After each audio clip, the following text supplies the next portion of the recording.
We are live now. Good evening, everybody. We welcome you to the series of ESI webinars on the gender-specific endocrinology.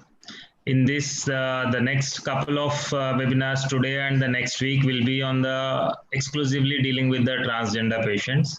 So today we are going to have the hormonal therapy for transgender patients, how we convert and somebody is not comfortable in the gender associated or born with, and how best we can help as a team in making them realize or making them live with the comfortable gender in which they are. We have eminent chairpersons and eminent speakers for this. For this webinar, I thank each one of you for accepting our invitation and joining here. I request Dr. Rishi Shukla from Kanpur to take over and conduct the further proceedings. I'm sure everybody, the entire Indian endocrine community knows who Dr. Rishi Shukla is, senior endocrinologist from Kanpur. Over to you, sir.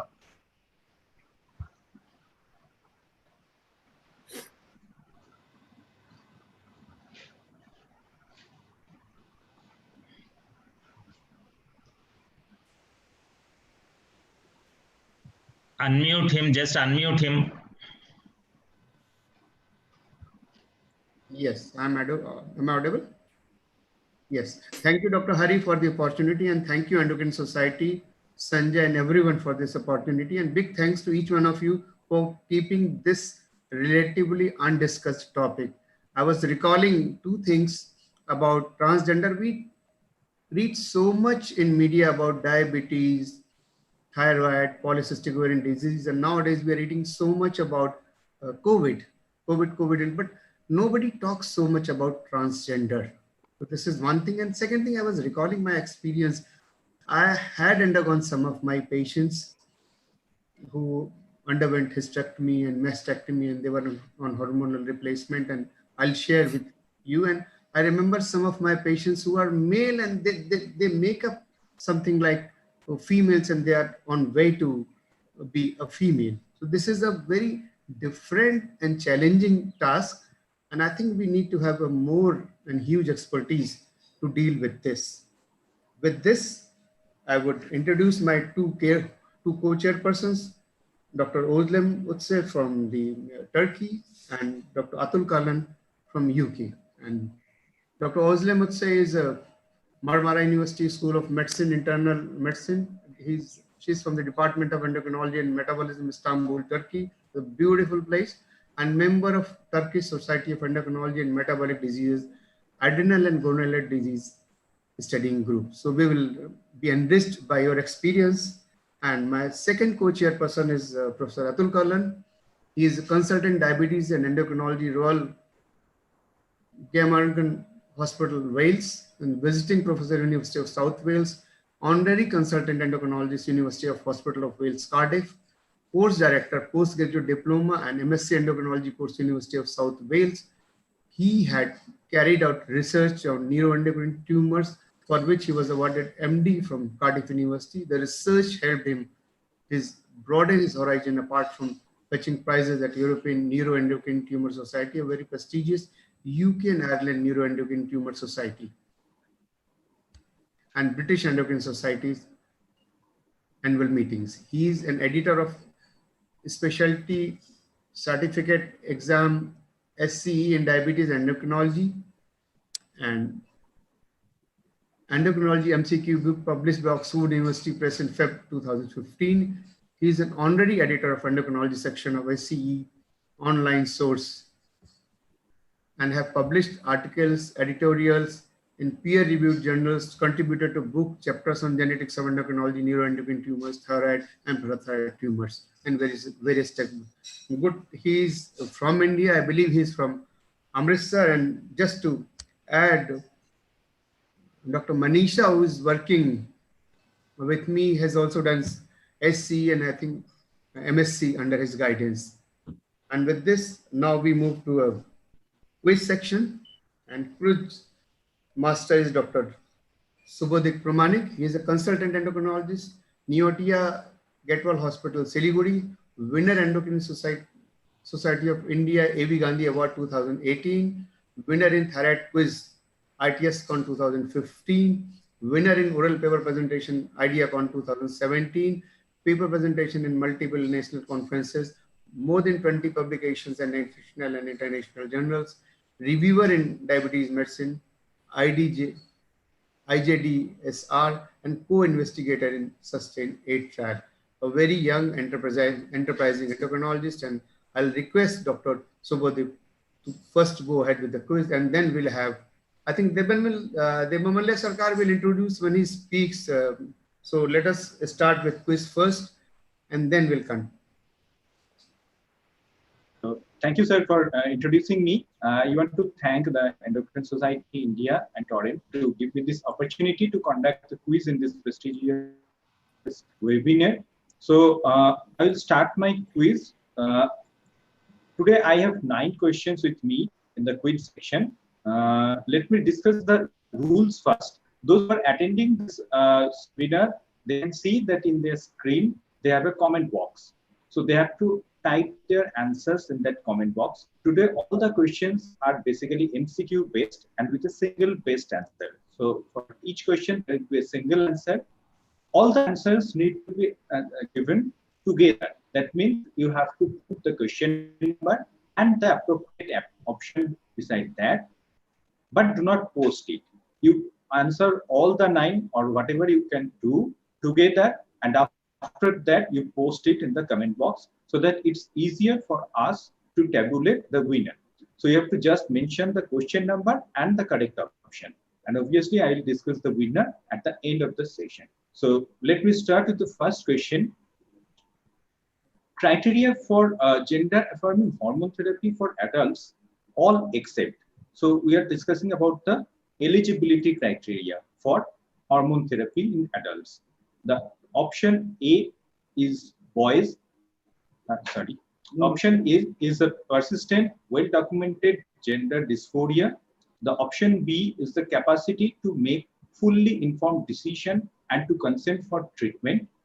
The option C is the age of majority in a given country. And option D, mental health condition concerns that's intractable with therapy. So which is not an eligibility criteria for gender affirming hormone therapy in adults. Please mention the question number and the appropriate option only. You do not need to type the total option, just the option A, B, C, D, whatever is the answer, typing that is enough.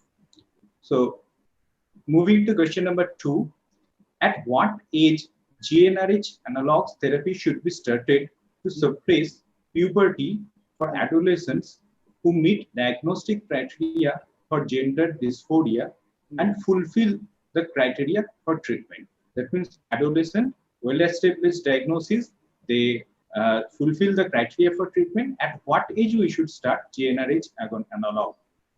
Option A is boys at 14 years, girls at 12 years. The option B is boys at 12 years, girls at 10 years. Option C is only after girls and boys first exhibit physical changes of puberty. And option D, puberty should never be suppressed in an adolescent. So at least 18 years of age, you have to wait. So which one is the correct answer? You have to tell. Moving to the question number 3, says which of the following medical risk is not associated with sex hormone therapy with estrogen in a male to female transgender? That means a male wants to convert it into female. You are treating with estrogen, but it's not a medical risk associated with estrogen therapy in this type of patient. Option A is macroprolactinoma.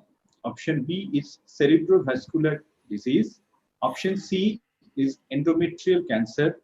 And option D is polylithiasis. So you have to answer which is not a risk in this situation.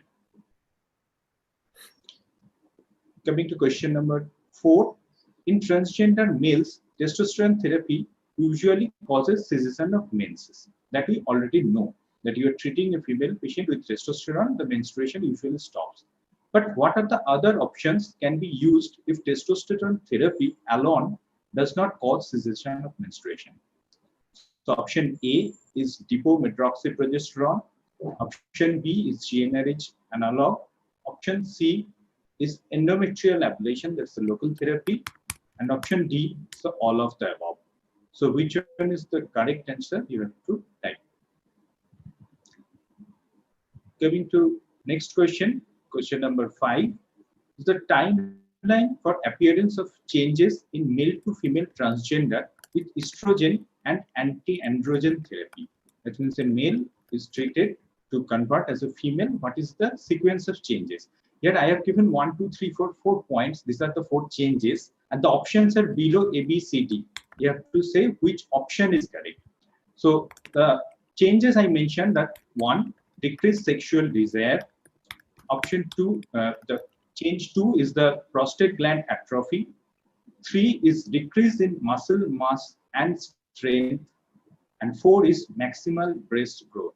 So all these 4 changes do happen while we are treating with estrogen and anti-androgen. You have to say which appears first, followed by which, and which is at the end. So it's option A, 1, 2, 3, 4. Option B, 1, 3, 4, 2. Option C is the 2, 1, 3, 4. Or option D, 3, 1, 2, 4. So you have to choose the option number A, B, C, or D, whichever is true. So I'm giving 5 seconds more for this question. This is the timeline we have to select. Okay, moving to the next question. On follow-up patients with male to female transgender, what hormonal target should be followed? So in male to female, they are usually treated with estrogen, sometimes anti-androgen or GnRH analog. So what is the treatment target one should achieve while treating these patients? Option A is serum estradiol between 300 to 400 picogram per ml and serum testosterone of less than 50 nanogram per TL. The option B is the serum estradiol between 100 to 200 picogram per ml and serum testosterone below 50 nanogram per TL. Option C is serum estradiol between 100 to 200 picogram per ml and serum testosterone less than 100 nanogram per TL. And option D, no hormonal test is required. It's only physical change that we should monitor. So you have to tell what is the appropriate answer here. Question number 7 and 8 are a bit lengthy. Just hear it patiently, then you can answer. The first I started with a comment that up to 20% of transgender female treated with estrogen may have elevation in prolactin level associated with enlargement of pituitary gland. So this is a known fact. So the question is, which of the following statement is not correct regarding hyperprolactinemia in this condition? That is, in transgender female, those who are being treated with estrogen, regarding hyperprolactinemia, which is not correct. The options are A, prolactin level should be measured at baseline and then at least annually during the transition period and every 2 years thereafter. So that's option A. Option B is the hypogonadal features are the most common presenting feature. Option C is in most cases, the serum prolactin levels will return to normal range with a reduction or discontinuation of the estrogen therapy that should be practiced. And option D is the incidence of prolactinoma is low. So you have to say which is not correct regarding hyperprolactinemia during this condition. Okay. So I'll move to the 8th question. It's again a lengthy question. Which of the following statement is false regarding the low bone mass in transgender patients? That means we all know by doing this hormonal therapy, sometimes osteoporosis is common. So you have to state which statement here is wrong. So statement A is the LH level in the normal range may serve as an indicator of the adequacy of sex steroid administration to preserve bone mass in transgender males. That means female to male conversion, we're treating with testosterone. So seeing LH, it serves as an indicator. If it is normal range, then indicates this adequate sex hormone administration. That is option A. Option B is the transgender females who have undergone gonadectomy are at higher risk for developing osteoporosis. Option C is one should always use the assigned gender while calculating FRAX in transgender adults. That means after doing BMT, we do FRAX score for fracture risk estimation, and there in the gender column, which gender you should use. Whether you should use the assigned gender, that means after conversion, the gender patient received, or the gender by birth. So the option I given here, you have to use the assigned gender while calculating FRAX. And the option D is the transgender female. BMD should be done at baseline at 60 years of age and earlier if not compliant with hormone therapy. So among these 4 options, you have to determine which is the wrong statement. The last question, question number 9. It's a very short question. All are absolute contraindications for estrogen therapy except A, history of venous thrombotic event, B, history of estrogen sensitive neoplasm, C, end stage chronic liver disease, and D, hypertriglyceridemia. So with this, I conclude the quiz part and I request Chairperson Sir to introduce the speaker. Thank you, sir. Thank you, Dr. Shubhadev, for very nicely conducting the quiz program. And before we proceed to proper lecture, I request Dr. Atul Kalan for his briefing. I think he'll be briefing about the quiz that he has created and he'll speak few words. So welcome, Professor Atul Kalan, on this meeting. Thanks a lot, Professor Shukla. I've got a very simple kind of quiz for the audience. And what Pramanik did was wonderful. He covered most of the topics really well. So I must give credit to him. To create 9 questions on transgender takes effort. So well done. I've got only 2 questions. And, I've been writing questions for a long time now. And I believe when we write a question, we are trying to teach and share what we know, right? So both of my questions are relatively long. This is the history. I'm not going to read it, but in brief, a 32-year-old trans man you review in the clinic, past medical history of hysterectomy, and currently on testosterone. So try to imagine a trans man attending your clinic, having successfully undergone hysterectomy and a oophorectomy, and currently on testosterone injections, right? So, as I said, I've just put in only 2 questions just to make sure I can share some of the brief principles while managing such patients, right? So, what do you think? And you don't have to answer immediately, but you can make a note of it. Which of the following is the correct management approach in this trans man? So I'll pause for 15 to 30 seconds and let the answers sink in you.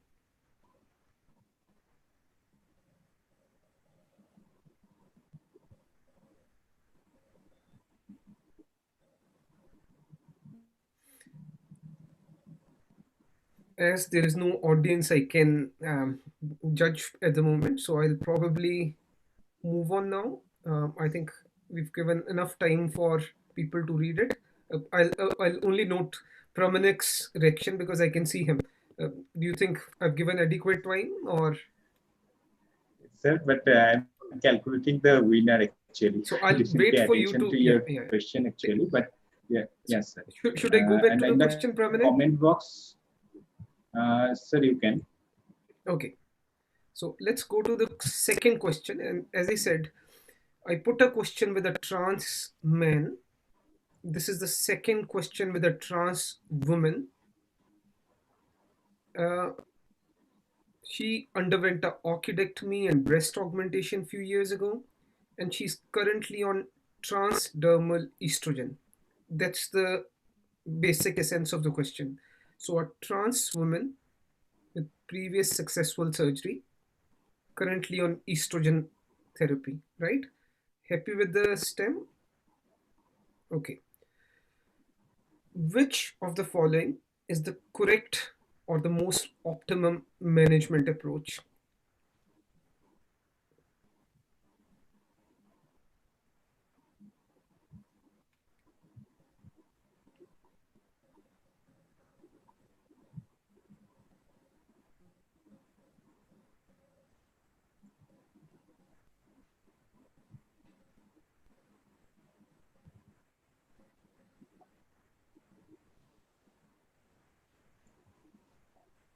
For the audience, if somebody wants to answer the question to Professor Kalyan, you can answer. I can see your answer so that I can communicate with Professor Kalyan. Right. So, as I said, I'm not giving any answers at the moment, and I'll just spend 5 to 10 minutes, if it's okay with the panel, about transgender disorders. And as I said, I want to keep it short and sweet if possible. Transgender disorders, extremely, relatively common. I cater to a population of around 250,000, and uh, the prevalence is more in of trans men is around 1 in 5,200, and trans women is around 1 in 2,800. If I slide down, let's move the next slide.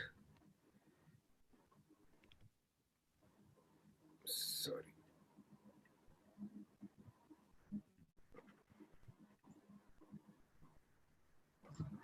So you can put on slideshow if you want. All right, okay. So I'm trying to move the slides. Okay, that's fine. All I want to say, there are, for trans women, estrogen preparations, it will vary from a region to a country. Transdermal are the ones which I prefer because of the side effects are relatively less. And obviously, in a trans woman, we don't need the progesterone, right? The reason is they don't have a uterus. So, whenever you are treating a patient with a transgender dysphoria, it's very important to remember only 2 points. One, to remember their biological sex, because they'll keep on having disorders related to it. And the second thing is, keep in mind the side effects of the endocrine treatment we are giving. So if you remember these 2 key points, one, what is their biological sex and what are the conditions which are more common in them? And secondly, if you remember the side effect of the hormones you are giving. The third thing which I think is important again is if they underwent a surgery or not, because that can have a bearing in it. In hormone therapy in trans men, obviously it's the testosterone replacement therapy, and normally the trans men do not require as much of testosterone as compared to the the cis men, right? It's only 50 to 75% of testosterone replacement therapy for a cis man, which is sufficient to virilize these trans men. So, briefly speaking, the role of hormones is quite simplistic, kind of. Our aim in trans women is to achieve feminization. And the process of feminization it's a gradual kind of process. Reduction in hair may take years. Obviously, they may prefer mechanical measures over, the hormone way of antagonizing androgens. And the breast growth may take 66 to 24 months. Similarly, in trans men, the masculinization process is gradual. The deepening of voice, the clitoral enlargement take 1 to 2 years. So, as I said, I want to keep it very simple and short. I had prepared these 2 slides earlier this year because I do a teaching session for the endocrine trainees in UK, and these are the 2 slides I had created around beginning of March. In patients with gender dysphoria, when you are following them up, think in your mind 3 things again. Think about the bone health, cardiovascular disease risk, and the tumors. And if you have that kind of clarity in your mind to focus on these 3 areas, you will be fine. So, bone health, if you think about it, in a trans woman, the biological sexes, they are men. So, their bone density shouldn't be low to begin with, right? But if you take the testosterone away from a man, they are more prone to hypogonadism. So there is no need to stop the estrogen therapy, although you can reduce the dose, and then you have to individualize the therapy based on the patient. In a trans man, it's a woman to begin with, and you're giving testosterone, and you have taken the estrogen away from them. So what it means, they'll start with a lower bone mineral density, and this is what you have to. It will be a lower bone mineral density to begin with, maybe, but when you give testosterone replacement, it should be fine. The key thing one has to remember that estrogen as well as testosterone are very important for bone health, and this is a under I'll say ignored area, or uh, most of the general physicians some of the time don't pay as much attention to bone health because this is something which is not visible. Cardiovascular risk, I'll not go into too much detail, but trans women are increased risk of VT. So that's why I told you that use the transdermal preparation. Similarly, if you're giving trans testosterone replacement therapy, the only thing you have to remember that it can increase your hematocrit. The American Endocrine Society came up with the guidelines in which they reduced the hematocrit value to even 0.48 last year.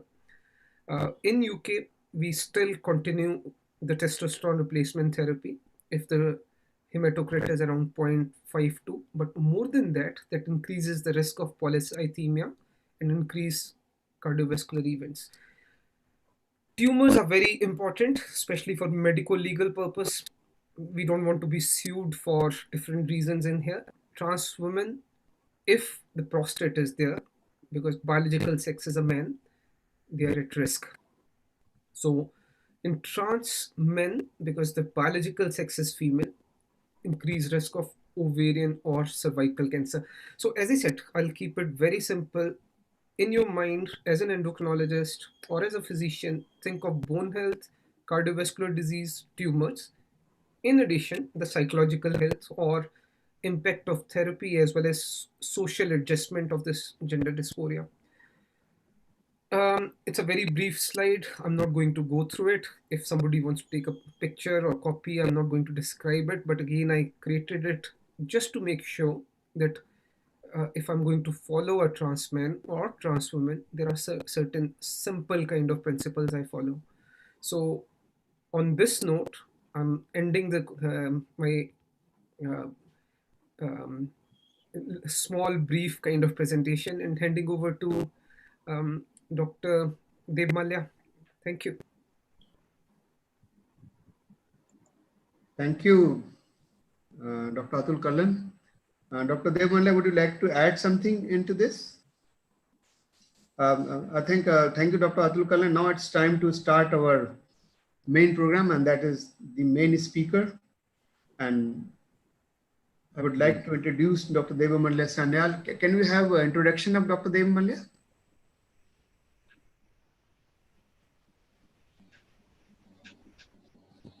Dr. Subhadev, meanwhile, you want to make any comment? No, sir, I'm computing. This is Dr. Deva Malya Sanyal. He is a professor, Department of Endocrinology, KPC Medical College, Jawapur, Kolkata, and conjoined professor, School of Medicine and Public Health, University of Newcastle, Australia, visiting senior consultant endocrinologist, NH, RTIICS, GD Diabetes Institute, AMRI, Kolkata. And achievement publications are number of international awards, travel grants, Dr. Deepak Banerjee Award, 70 publication and 18 oral presentation, 30 poster presentation, great. And review of national and international journal like IJEM, IJMR, scientific reports.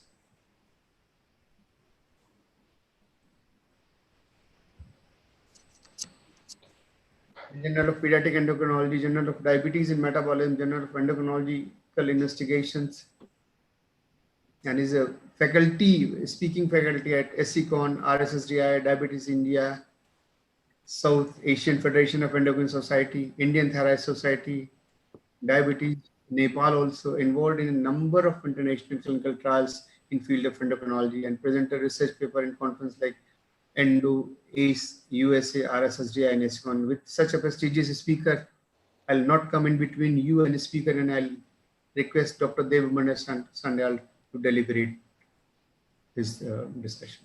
Thank you, sir, for the introduction. And also, I would like to thank Endocrine Society of India, Dr. Sanjay Kalra, for giving this opportunity. Would also like to thank Professor Atul Kalhan for an excellent introduction to the topic and his viewpoints, which are very practical and should be noted while treating these patients. So I would be doing the screen sharing.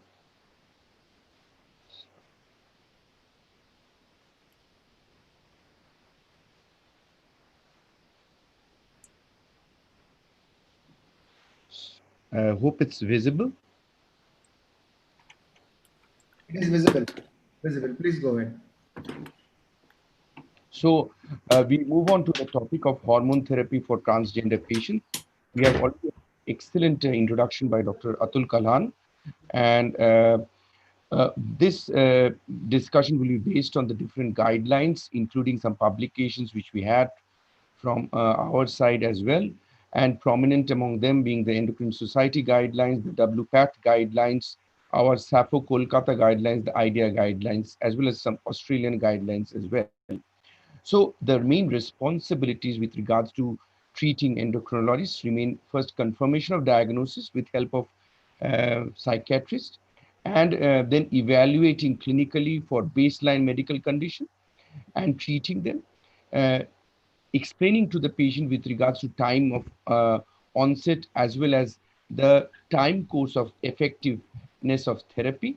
And it's very important to prevent unrealistic expectations, and also it is very pertinent to explain the limitations of therapy as well as the adverse effects. Monitoring of therapeutic effect and adverse reactions are also very important. Fertility preservation will have to be discussed, and this will be taken up in the subsequent next week lecture. And also communicating with regards to surgeons when we have surgery, as we have already seen, these patients require multiple surgeries. So the criteria for diagnosis of gender incongruence, that is the new definition, is persistent, well-documented gender dysphoria. Mental health conditions or medical conditions have to be well controlled. The patient has to have a capacity to take an informed decision and must give consent and have attained a majority in the country. Like in India, 18 years. If younger, then we need to go for the criteria for adolescent, and we need to go for only for pubertal suppression with GnRH at standard stage 2. With regards to goal of gender affirming hormone therapy, this is what is the new terminology. Previously, the terminology was cross hormone therapy. And the main goal of therapy is to reduce the endogenous sex hormones, which causes the dysphoria because of the secondary sexual characters of the designated sex or assigned sex, and replace them with exogenous sex hormones, which is consistent with the gender identity. But a very pertinent point is we must remember that the goals between different individuals can vary. We can have persons who actually want maximum feminization and masculinization. We have had, transgender females going for modeling, and they would like maximum feminization with medication as well as surgery. Whereas we have had patients who want only hormonal minimization of existing secondary sexual characteristics. We have had patients who are actually trans female working in schools as a games teacher. Obviously, that would be a hurdle with regards to her profession. And the only desire was to have a GnRH therapy to prevent the dysphoria from the designated sex.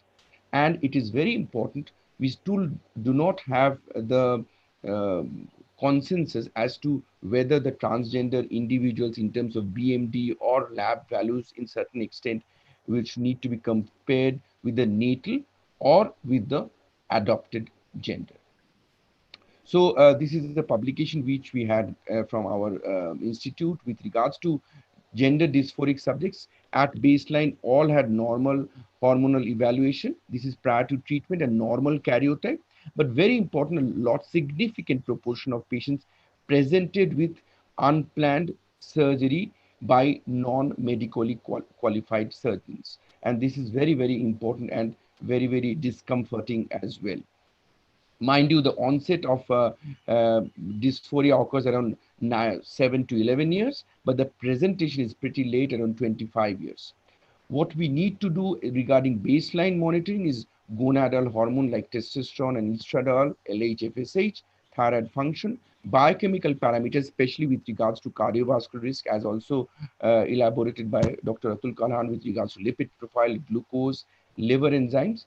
Very important in male to female, prolactin has to be evaluated, electrolytes specifically for spironolactone, and bone mineral density has to be evaluated.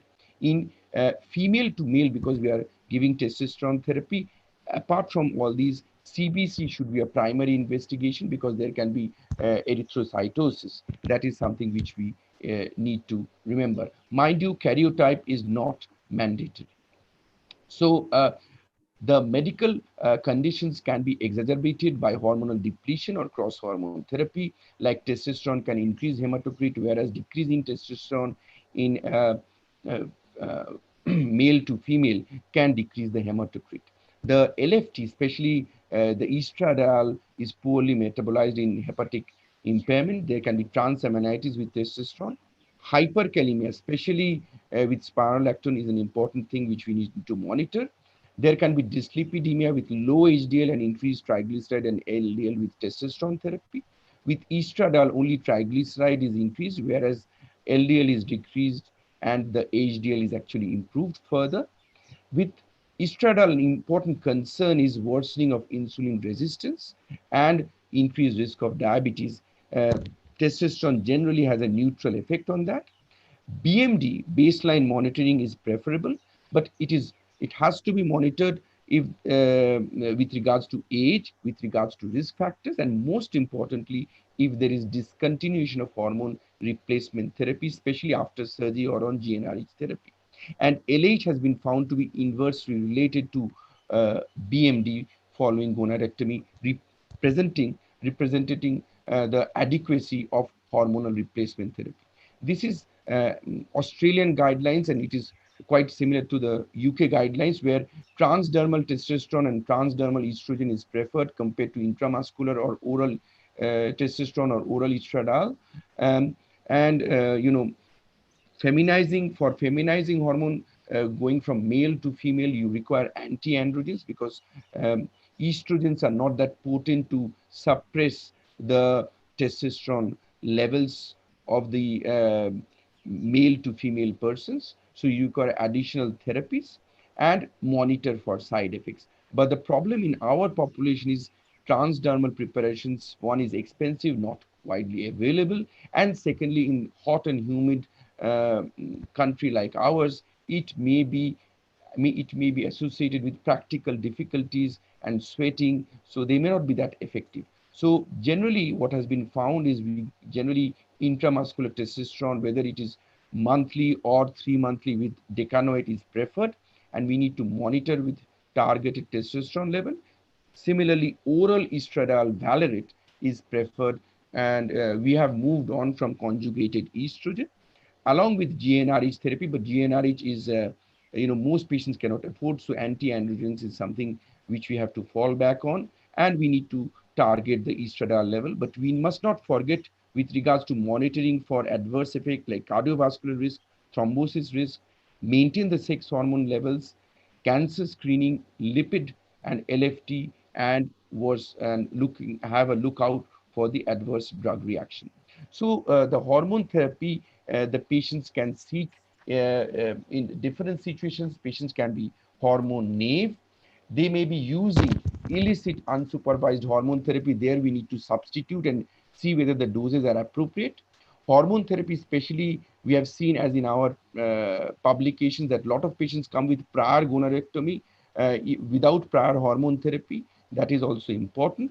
And hormone therapy during surgery. and long-term maintenance hormone therapy and in children and adolescents. So we see that none of our patients, this is in with regards to male to female gender dysphoria, another publication which we had, none had prior hormonal therapy, and even up to the age 25 to 30 years, 68% preferred estrogen because of cost and availability. 12% were on estrogen with anti-androgens, whereas about 20% were on estrogens with GnRH, but still a high prevalence of previous unsupervised surgery. Similarly, in men, because of cost consideration, testosterone esters injection either two weekly or monthly were most preferred. 3 monthly undecanoate was chosen by about 20% for better convenience and symptomatic improvement, but it was more expensive. About 20% required additional medroxyprogesterone to prevent the menstrual cycles. Again, a significant proportion of our patients had previous surgery. Those patients who have previous surgery without any prior hormone therapy, then the management actually becomes much simpler. And basically, the goal of therapy is to maintain adequate hormone replacement as per reassigned sex, that is desired sex. So in trans feminine, we want to maintain the estrogen level at the level of premenopausal cisgender women. So we treat only with estrogen. There is no necessity of progesterone. Whereas in trans masculine individuals, which is much rarer, gonadectomy is much rarer. This is much more common, more so in the Hijra population. And in trans masculine, generally, we only treat with testosterone. There is no requirement of medroxyprogesterone as well. And similarly, in this group, in trans feminine, there is no requirement of anti-androgens like GnRH as well as spironolactone as well. So the treatment becomes much simpler. So in patients, ideally GnRH is much more effective and safer, along with estrogen therapy. It is anti-androgen with estrogen that is preferred, but in most patients cannot afford it. So we need to fall back on spironolactone or finasteride along with estrogen therapy. When it comes to estrogen therapy, estradiol valerate is preferred, or 17-beta estradiol compared to oral ethinyl estradiol or conjugated estrogen. Especially ethinyl estradiol is nowadays contraindicated because of higher risk of venous thromboembolism.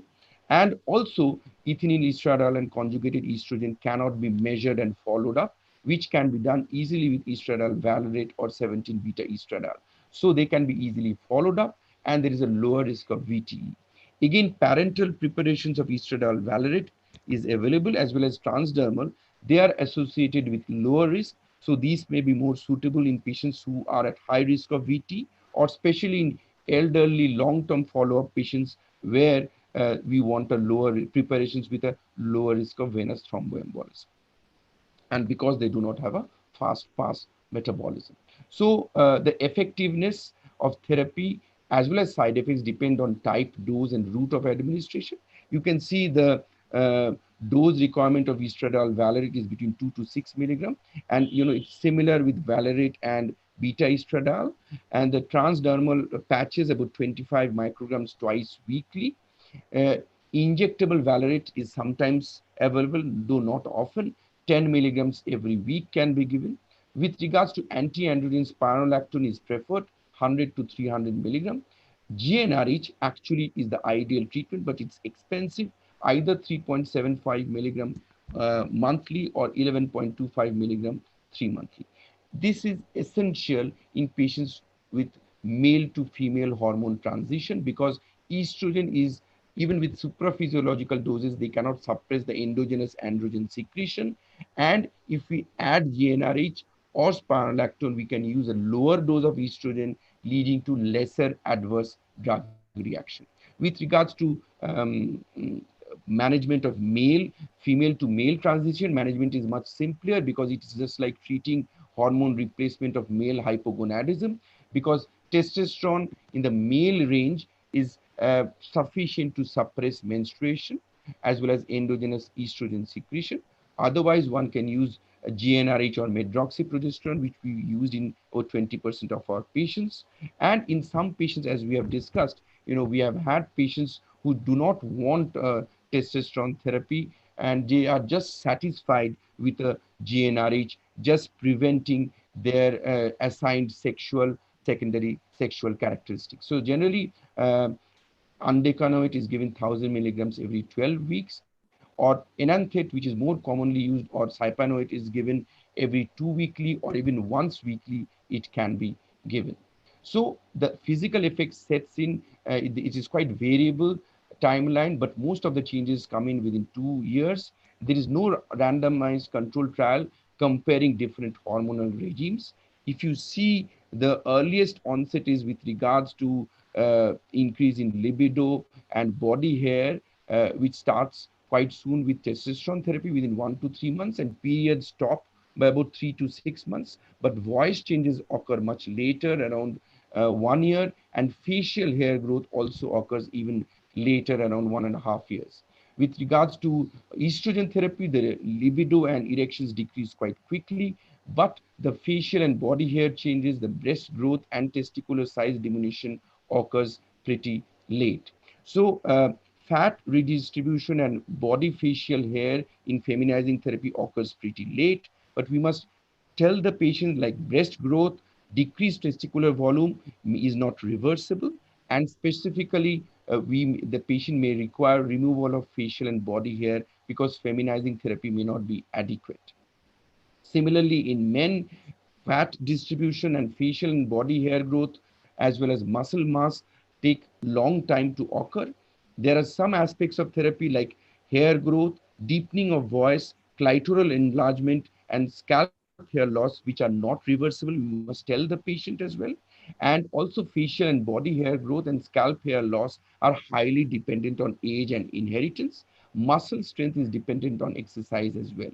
So the body composition is somewhere in between the assigned gender compared to the desired gender. So in trans men, you have the lean mass. Here you have the lean mass is lower than the cis men. Obviously, here you see the trans men, the lean mass is lower, but it is higher than the cis female. So here you have, it is somewhere in between. Similar, it is somewhere in between in trans female as well. And after gender affirming treatment, the muscle mass and strength actually increases in female to male, whereas there is not significant change in male to female subjects.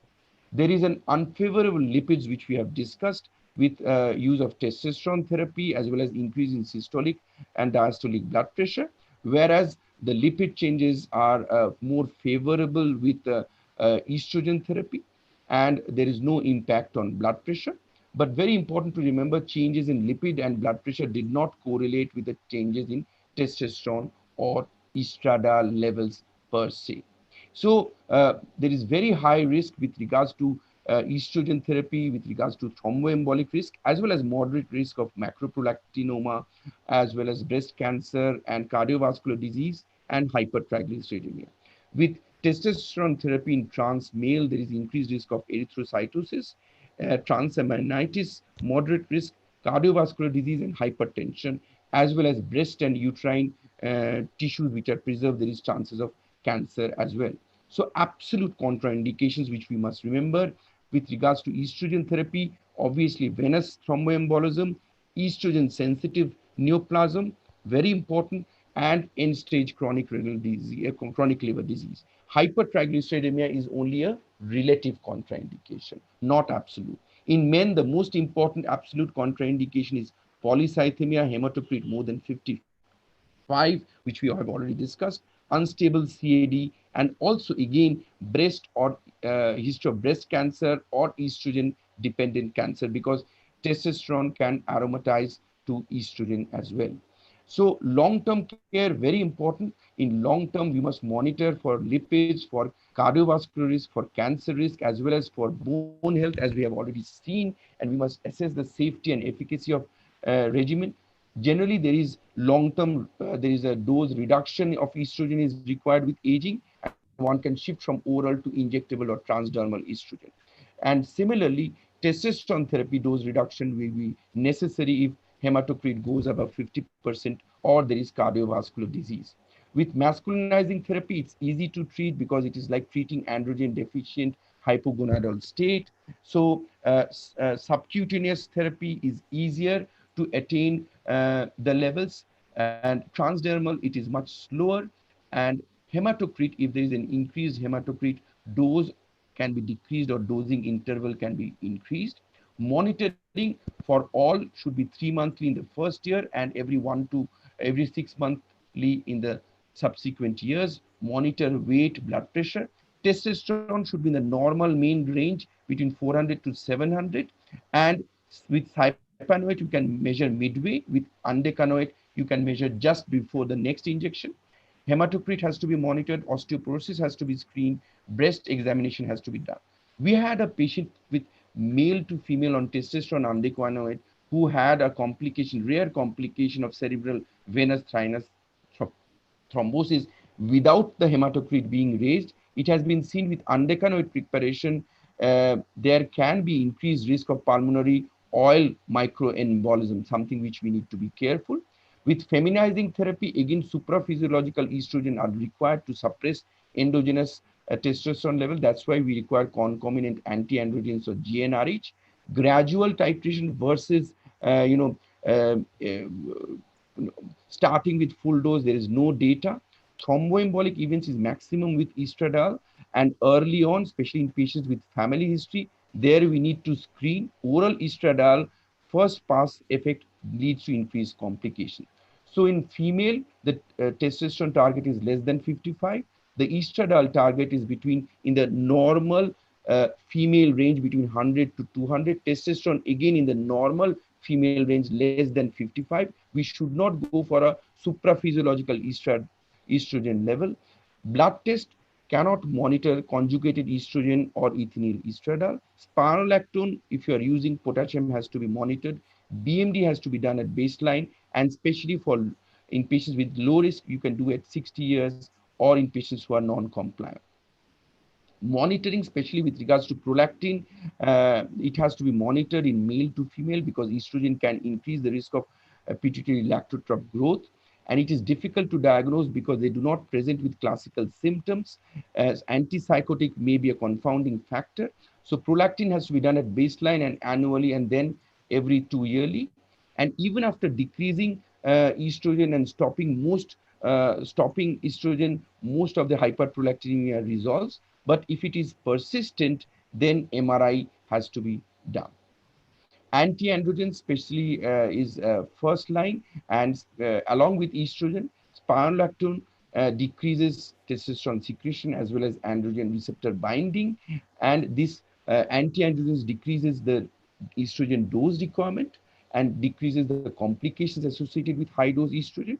Cyproterone basically is progestin along with anti-androgenic property, decreases the hypothalamo-pituitary gonadal axis, suppresses the gonadotrophin, but it is associated with hepatotoxicity.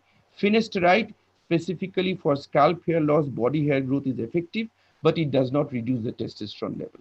GnRH by far is the most effective therapy because they cause GnRH receptor desensitization and decreases the gonadotrophin levels, and they are very, very effective. It can be used even in adolescent at Tanner stage 2. There is no significant change in BMD, and it improves after start of cross-hormone therapy. So how long do we continue GnRH? Especially it is required in male to female, not more in female to male. You continue in male to female till there is gonadectomy. If one does not desire gonadectomy long term, but we do not have long term data.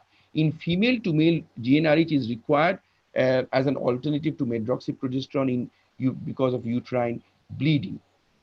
Progestin, generally there is a lot of controversy. It is mainly used in female to male to cause menstrual cessation. In male to female, there are some studies suggesting it can improve feminization, breast maturation and bone formation.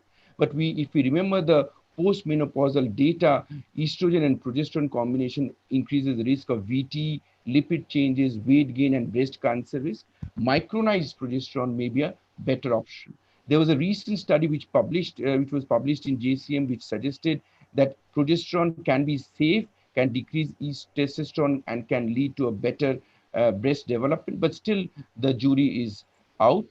And with regards to VTE, the most important complication with in male to female subjects, we need to have a clinical monitoring, especially more common in first year. There can be peripheral edema, local swelling and pain, more common in with aging, increasing age, smoking.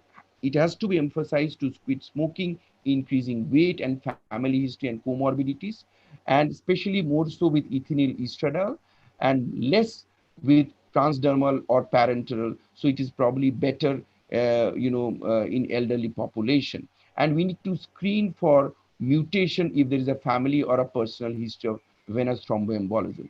With regards to cardiovascular disease, strangely, estrogen therapy in male to female has been associated with VT, MI, and ischemic stroke, in spite of having a better lipid level, probably because the beneficial effect of estrogen needs to be early on for atherogenesis, not late on. Significantly, in spite of dyslipidemia associated with testosterone therapy, there is no increase. The data doesn't suggest an increased risk of cardiovascular disease with in female to male subjects on testosterone therapy. So probably in transgender women, the natal sex atheroma burden as well as the relative late start of estrogen leads to an increased risk of vascular disease. Bone health, which we have discussed, if they are properly replaced, the risk is not there significant. But if they are hypogonadism, especially after operation of GnRH therapy, there is increased chance of bone loss. And 10 years of replacement cross hormone therapy had no deleterious effect on bone health. And if the LH is normal, it indicates adequacy of therapy, and testosterone can be converted peripherally to estrogen. Again, the assessment of FRAX, how do we assess whether by sex assigned at birth or the sex of choice, gender of choice? Well, that is still not decided. So some suggestions is that we take intermediate of both the calculation, as well as we assess the timing of initiation and as well as the duration of exposure of hormone therapy. So cancer screening is again very important in female to male. Breast cancer, even after mastectomy, is important. Cervical screening and ovarian cancer screening is important, as has been suggested by Professor Atul Kalan. Uterine cancer is not that common, endometrial cancer, because of endometrial atrophy.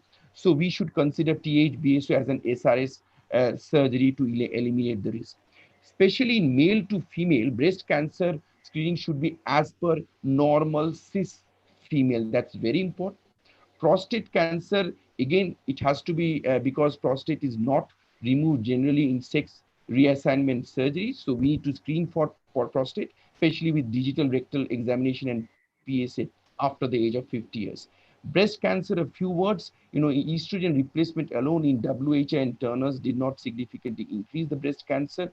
But we still don't know the effect of supraphysiological doses. There was slight increased risk of breast cancer in trans women compared to their original gender assigned as cisgender men. So the guidelines suggest we need to screen trans women as per cis female. So trans female as per cis female with regards to breast cancer, with regards to initially early years with breast examination and after 40 with mammography. So with regards to during surgery with male to female, there is increased risk of VT and pulmonary embolism. So estrogen, especially with estrogen therapy. So stop estrogen 4 weeks prior and 4 weeks post-operatively. And after surgery, we do not need generally the anti-androgens like GnRH and spironolactone. And estrogen dose also can be reduced after breast augmentation surgery, even and more so after orchidectomy. With regards to female to male, erythrocytosis, dyslipidemia, and altered liver function can complicate surgery with testosterone therapy. So we also need to stop testosterone therapy 4 weeks prior and restart 4 weeks later. We again do not need depomedroxyprogesterone to prevent menses post-operatively. GnRH therapy can be a very good therapy pre-treatment, pre-operative GnRH, and stopping the cross-hormone therapy is a very valid option to prevent gender dysphoria. For this is coming to my last two slides. In treatment with regards to adolescents, generally adolescents are treated at Tanner stage 2, and especially because that at standard stage 2, adolescents have stable gender identities, that is, they are persisters, not desisters. And GnRH therapy decreases breast in girls, as well as menstruation stops in boys, virilization is also stopped. BMD, no long-term impact, especially after starting sex steroid therapy. The hormonal therapy can only be started after the age of consent, that is 16 years. Probably it will be 18 years if it's 18 years in India. And when starting puberty induction in children and adolescents, gradual titration of dose is important, and monitoring with anthropometry is important. In post-pubertal children, we can go for a more rapid up titration of therapy. So in summary, it's very important that gender incongruent persons require safe and effective uh, therapy, especially cross-hormone therapy or gender affirmative hormone therapy regime. One is to maintain the sex hormone within the normal range of the desired or affirmed gender, as well as suppress the endogenous sex hormone levels. That's very important, which may not be possible, especially in male to female with only estrogen, but possible with testosterone therapy. With the hormone therapy, the expected changes can extend up to 2 years, but we must be careful with regards to adverse effects. We must explain the irreversible changes and do fertility counseling. Generally, the effect starts within few months, and the maximum effect occurs between 2 to 3 years. But we need to maintain and monitor every 3 monthly in the first year and every 6 monthly subsequently, and maintain the physiological levels of gender appropriate hormones, monitor for cancer risk, cardiovascular disease, and accordingly adjust the regimen and dose. Especially in female, we can go for transdermal or injectable preparations. With regards to surgery, the gender affirmative hormone therapy has to be stopped 4 weeks prior and restarted at lower doses 4 weeks later. We can discontinue anti-androgens in female and GnRH in female. Pre-treatment with GnRH is a very good option. After surgery, we can stop GnRH, anti-androgens in females, and medroxyprogesterone in males. Pubertal suppression in adolescents can be done with GnRH or medroxyprogesterone at standard stage 2. We only go for gender affirmative hormone therapy after attainment of majority. So we must individualize therapy, taking into account the patient's choices, and all patients may not go whole hog with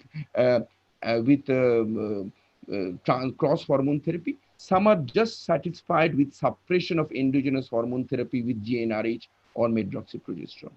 But a very close follow-up with regards to side effects and adjustment of therapy over long term is essential. Thank you very much. Thank you very much, Dr. Devamanil Sandal, for a wonderful lecture.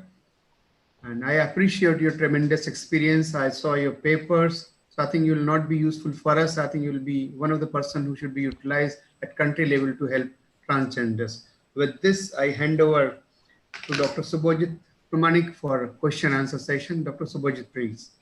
Yes. So it's time for the audience questions.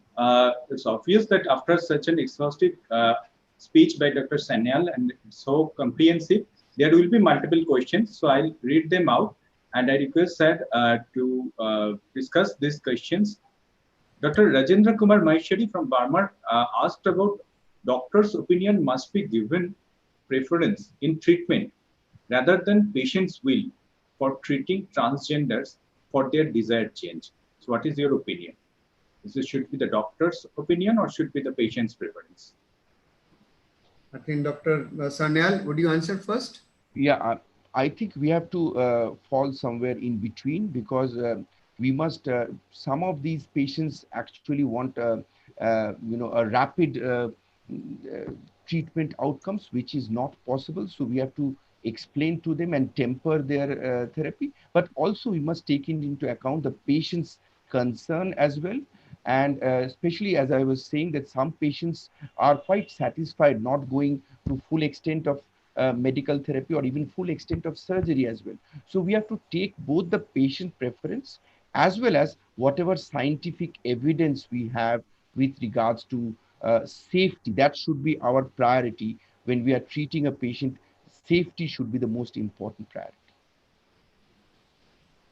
I think, can you read the next one? One thing, one question was coming in my mind, Dr. Sanyal, that halfway, is it okay for the patient? I mean, some patients are not totally interested to convert into total male or total female, but halfway, is it all right for them? And is it safe for them? There are two questions. Yes, one is with regards to halfway, especially if they just want an endogenous suppression of endogenous hormone, then there is obvious risk. It cannot be on a long-term way because then you have an increased risk of hypogonadism and associated problems. So this can be a temporary solution.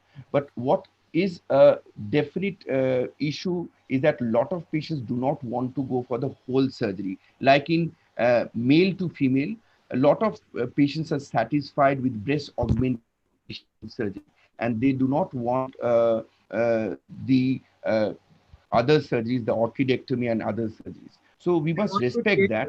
I'm interrupting. They want to change the gender, but they don't want a surgery or a destructive surgery. Yes, yes. So the next question by Dr. Mintu Nath. If a person just wants to hormone minimization, you said we can go only for GnRH analog. Would not such patients have a low BMT without normal sex steroid around?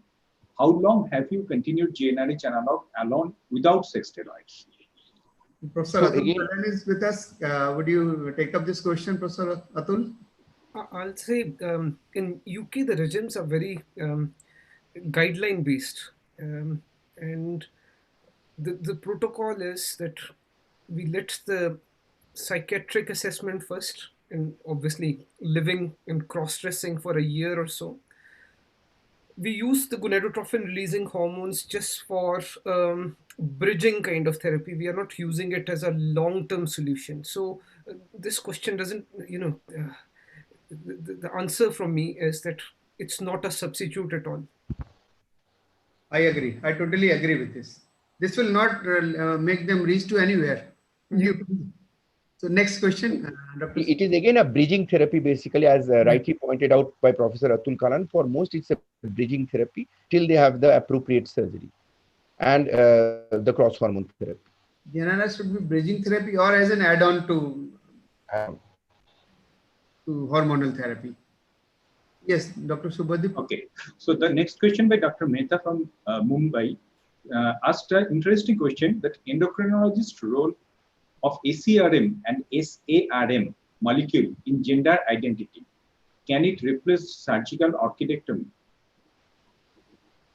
Dr. Sanyal, would you answer? I'll come to Professor Özlem later. Dr. Sanyal, would you answer this? I don't think that that is a substitute for a surgical orchidectomy, because there are significant advantages of surgical orchidectomy at the end of the day, especially with regards to treatment outcomes, because the dose of estrogen, the most important problem with estrogen therapy is the dose of estrogen in the long term. So with orchidectomy, surgical orchidectomy, you can have a significant lowering of estrogen levels. You can do away with anti-androgen therapies, and that can have a significant long-term impact, because if you require high doses of estrogen, then there is a significant risk of cardiovascular disease and as well as VT. This should not be a long-term alternative. This cannot be a long-term alternative. I agree. Yes, Dr. Question by Dr. Rahul from Kolkata. Do you need a certificate from 2 psychiatrists confirming gender dysphoria prior to starting gender-affirming hormone therapy for medical legal reason, or does it need to be taken only prior to gender-confirming surgery? So 2 psychiatrists, when is it required? Before hormone therapy or before surgery? Dr. Özlem, would you comment on this? Dr. Özlem, would you comment? Are you hearing? I'm sorry, the question is about, I guess, before hormone therapy. Is there any psychiatric recommendation? Exactly. Is it okay? Okay. Exactly. In my country, it's not suitable because as endocrinologist, I definitely want trans persons went to specific psychiatrists on this topic and get the diagnosis on psychiatric clinic, first of all. And after 6 months of follow-up of these specific psychiatrists, then they refer the patient or persons to us as endocrinologists for hormone therapy. So as an endocrinologist, I never start hormone therapy before psychiatric view. A quick comment by Dr. Sanyal. I think you will be doing in our practice. Yes, we at least we require at least one psychiatric opinion. Generally, we prefer having two psychiatrist opinion, but at least one psychiatrist opinion is mandatory before we go for surgery, before we go for medical treatment. Though nowadays the guidelines are changing, the rules are changing. They can actually demand treatment without a psychiatric referral. But generally, I do not treat without at least an assessment by a single psychiatrist. But I understand it is required. Yes. For comfort. Yes, Dr. Subhajit, next question. Another question by Dr. Rahul. Do all gender dysphoria patient needs karyotype before starting hormone therapy? I don't think. Dr. Kalyan, would you comment on this? No, karyotype has nothing to do. Gender is Known. Binary. This is what we believe in, isn't it? But if you think about it, the chromosomal or genetic or biological gender is different from what a person perceives his or her gender as. In fact, we are using itself rather than his or her at the moment, and that's a more politically correct term. And there are conditions like androgen insensitivity syndrome, where it's a female phenotype with XY. So I feel not me, but most of the endocrinologists are in a consensus that we should be the biological gender is not the main one. It's the perceived gender with which that individual is comfortable, which we should follow. Yeah, next, Dr. Subhajit. Just one comment I want to add. So, if while examining a transgender patient, if we suspect that the patient is either suffering from some chromosomal abnormality like Klinefelter syndrome, basically these are patients sometimes comes with gynecomastia. I had a patient like that. That time we can do karyotype, but it is not mandatory for every patient. Right? Okay. Question by Dr. Shivan: are 17-beta estrogen preparation available in India? Can you mention some common preparation if available? Dr. Sanyal, you can comment better because you. Well, generally, as for my preference, because the availability of these products is difficult. So generally, estradiol, I prefer using estradiol valerate because that is the standard of care and that is available, and the recommended doses are also there. So that is commonly available, and it can be titrated very easily because multiple doses are also available. So sometimes injectable estradiol valerate is also available, but generally I go for oral estradiol valerate. In probably 10 years back, 8 to 10 years back, when I started, then I was using some amount of conjugated estrogen, but it's been quite some time I've stopped using CE. I don't use per se 17-beta estradiol. I have seen some companies coming out with the pharmaceutical houses coming out with a combination for HRT with 17-beta estradiol, but that is a combination with progesterone, and that is mainly for HRT therapy. So that is not applicable because progesterone is still not officially approved for use in trans female. So the combination is not appropriate. Abbott makes it, but it is in combination. Yeah, next question. Yes, yeah. Dr. Shivan again asked about the surgical options for voice change in trans women and how successful they are. Surgery for voice change. Dr. Kalyan, would you answer this? I think I'll pass it to Professor Özlem, because some of my patients travel to Turkey, Prof, to get it done. The voice change and all. So in NHS, the waiting list and all are quite long for some of the procedures. We do refer patients for voice therapy and all. So, but few of the successful treatments have been carried out in Turkey in private hospitals. This is what I'm aware of. So I'll like to hear your views on it. Yes, in my country and in my institute, some surgeons interesting with this type of surgeries, and we prefer or suggest to our trans persons to get voice treatment. Some of these get better, really, it's very nice for them. And some of these, especially, of course, male to female trans persons need to get complex surgeries for that, because we know that hormone therapy don't cause any change on their voice. So these type of people get voice treatment, and some of these are get surgery. And it's really fine for them. They are really happy for this. But we don't need any surgery or any therapy for female to males. Testosterone is really enough for them, that it's satisfying for voice changes. A quick question from my side. What is about the sex life? I think I would like to have comment from each one of you, a short comment. Professor Özlem, can you comment? I'm sorry, I couldn't understand your question. Sex life of transgenders from male to female and female to male. Suppose a female is converted to male. Can you comment about the sex life of these individuals? I mean, well, what do you mean about sex life, or their satisfaction, or they are comfortable with that? Can you comment on that? Yeah, usually my patients or my which I follow, the people which I follow in my outpatient clinic are female to male patients. Because unfortunately, you know, in my country, the situation is a little bit different from yours, because Turkey is 95% Muslim population, and the religious repression is very important here for their expression. Usually, male to female trans persons cannot express themselves easily.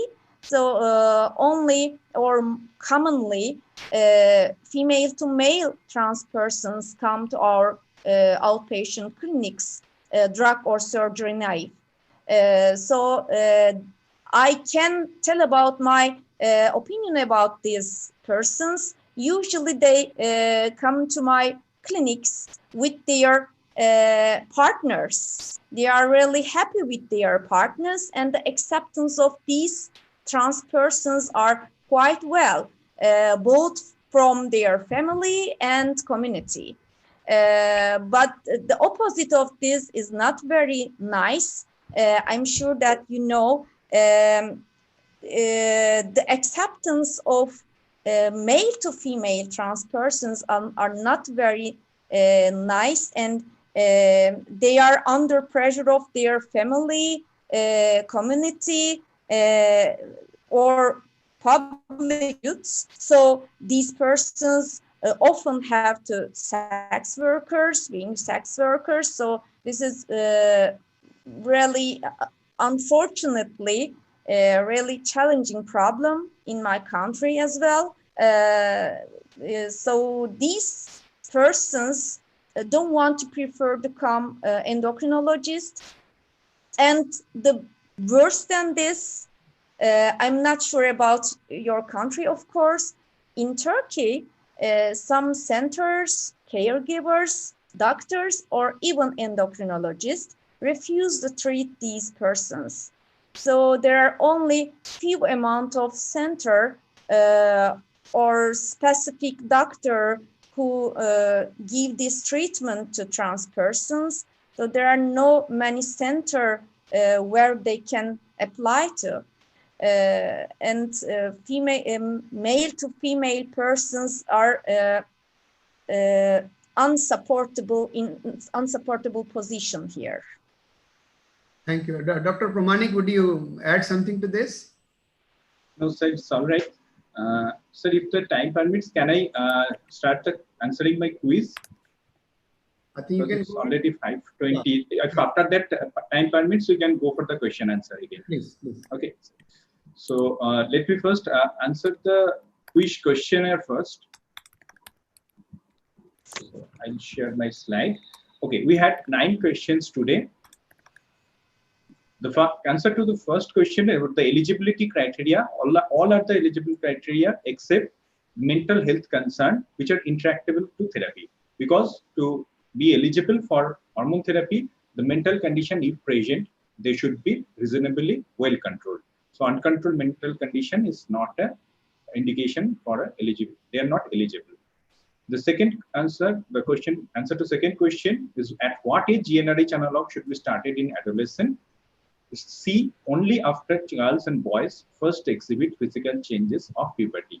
Dr. Sanal has already described TANA stage 2 is the time when we start GnRH therapy in a patient transgender at adolescent age.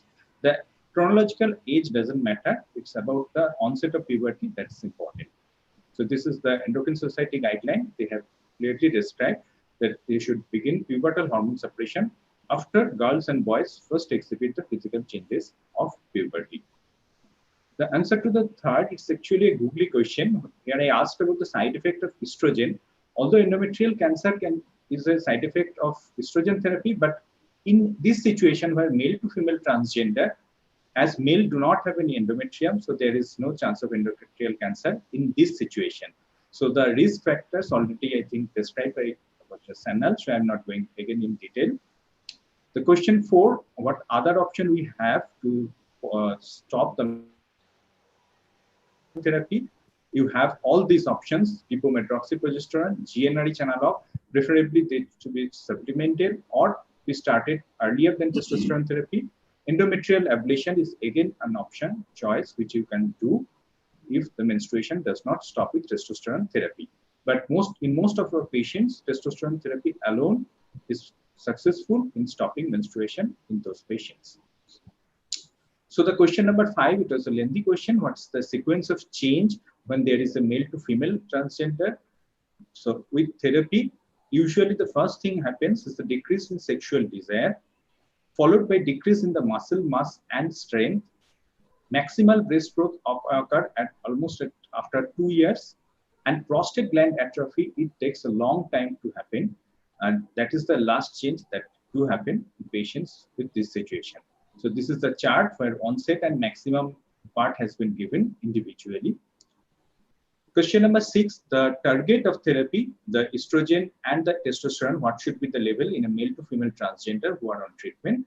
The value that we follow is serum estradiol between physiological range, that is 100 to 200 picogram per ml in premenopausal female, and testosterone less than 50, that is again goes at par with the normal female physiology. So this is the recommendation where they say the estradiol and testosterone, they should be 100 to 200 picogram per ml and less than 50 respectively. Question number 7, it was a big, long and tricky question again. It's regarding the hyperprolactinemia with estrogen therapy. We all know that hyperprolactinemia do present with hypogonadal feature otherwise, but in a patient who is already being treated with estrogen, so the hypogonadal features should not come because they are already supplemented with gonadal steroids. So that statement was wrong here. Hypogonadal features are least common. However, if you see the recommendation, then obviously prolactin should be done at baseline, then yearly during transition period, and then every 2 years after that. And obviously, discontinuation or reduction of estrogen dose do cause reduction of this estrogen prolactin in most of our patients. However, the incidence of prolactinemia is low, but that has been reported. So this is a recommendation. I'm not going into detail.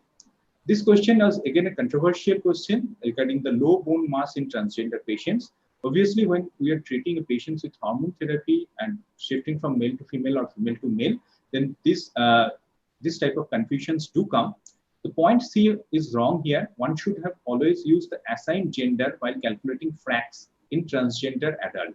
Here, it's controversial because if the patient is started with hormonal therapy, let's say at the age of 30, then the peak bone accrual happens before that. So in this situation, you should use the gender by birth because the risk for bone fracture is at that age. However, if the patient therapy started even in the adolescent period, even prepubertal period, then possibly the peak bone mass accrual happens with the assigned gender. So all those patients, you have to take PRAC score with the assigned gender. So the always term is the catch here. Here you have to be individualized, and according to the time period when the patient has achieved his or her peak bone mass determines what gender you should put in while PRAC score evaluation. So that is the controversial area here. The last question was a very short question. Absolute contraindication for estrogen therapy, all are them. Obviously, hypertriglyceridemia is a relative contraindication. So with this, I come to an end to the quiz, and now I'm going to answer the winner name. We had all. Dr. Sanyal, before we proceed further, I would like to hand over to Dr. Atul Kallan to answer his quiz. So, okay. Dr. Atul Kallan, please. Because we are running short. Dr. Kallan is not there. We can continue with the winners. So. Yeah, you go. You announce the winner now, I think. Okay. So the first prize goes to Dr. Vinod Rukadia from Delhi. The second prize goes to Dr. Mohsin Alam from Hyderabad. And the third prize goes to Dr. Shubham Shaha from Kolkata. So congratulations to all the winners. Big round of applause for them. I think with this, we conclude this session. Big thanks to Professor Özlem from Istanbul. Thank you so much. Thank you, Dr. Atul, who has already logged out. And a huge thanks to Dr. Sainal. You covered very nicely, and I once again appreciate your experience. And for Dr. Subhajit Pramanik for very nicely conducting sessions. And thank you so much. And before we end up, a big thanks to our backbone, Dr. Hari Kumar. And now with this, I hand over session to Dr. Hari Kumar. Dr. Hari, please. Thank you, sir. Thank you for excellent conduct, and all chairpersons and speakers, sir, for an excellent talk. Actually, 30 minutes you covered everything which possibly endocrinologists need to know basis. So thanks a ton. And the quiz also was very good. And we shall continue this webinar for the next series. And I hope to see all of you in the next Sunday. Thanks a ton. Thank you. Thank you, ma'am. Thank you, sir. Thank you.